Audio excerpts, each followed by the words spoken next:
6-Minute English from bbclearningenglish.com.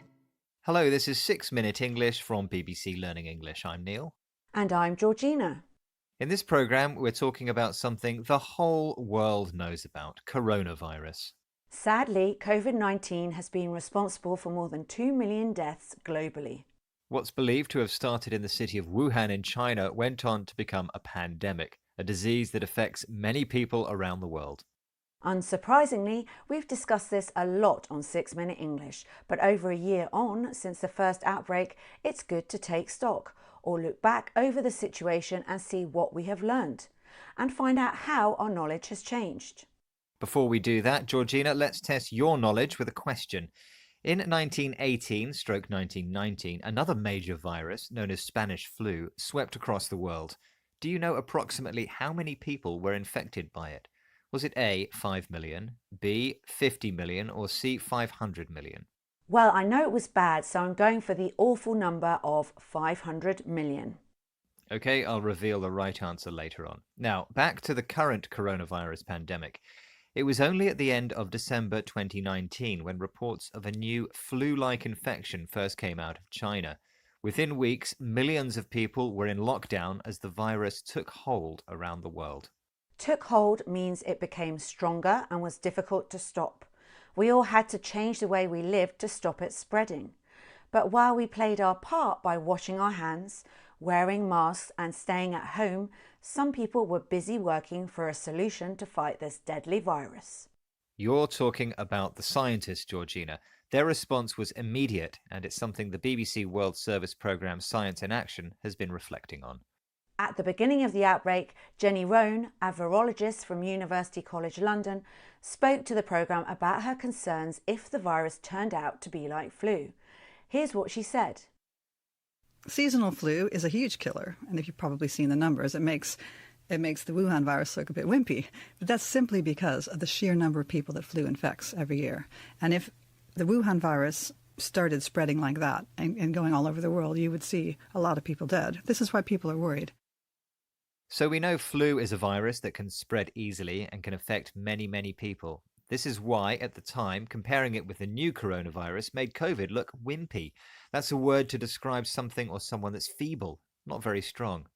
Yes, Jenny called the great or significant number of people affected by flu as sheer numbers. The fear at the time was if coronavirus spread like flu, it would kill many people. Well, we all know what happened next. It did spread. But working behind the scenes, scientists developed tests we could use to see if we were infected. But the main challenge was to develop a vaccine that could stop us becoming infected altogether. This involved people around the world working together to share information.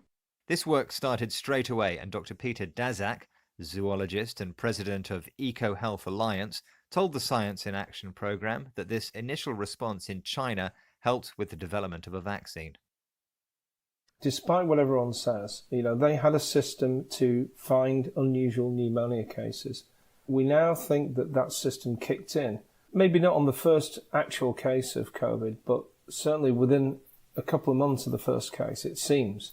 So that's quite quick. And then from that point to actually getting a full genome genetic sequence of the virus was very quick, and getting that published and publicly available, and then rapidly developing diagnostic tests and vaccines now. That's really worked well. So China had a scientific system which kicked in, or started happening, quite quickly. Within a few months of the first coronavirus outbreak, experts began to work out the full genome of the virus. That's the full amount of genetic information of something. This genetic information was made publicly available and helped towards the development of various vaccines that we see now, which is hopefully our way out of this pandemic. Let's hope so, Georgina. The science is amazing and is explained in more detail in the BBC's Science in Action programme. But now let's get back to our quiz question.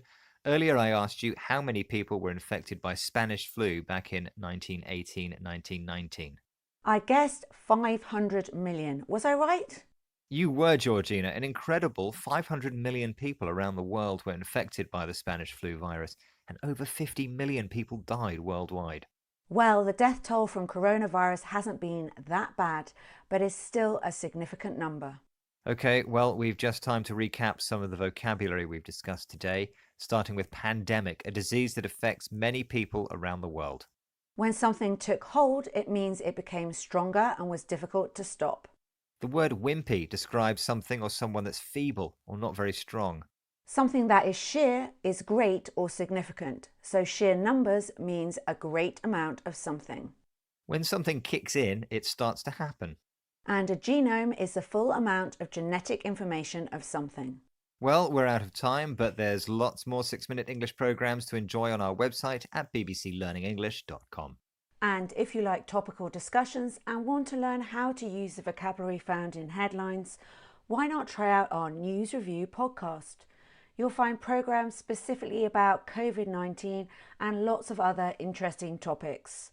Remember, we also have an app that you can download for free from the app stores. And of course, we are on most social media platforms. Thanks for listening and goodbye. Goodbye.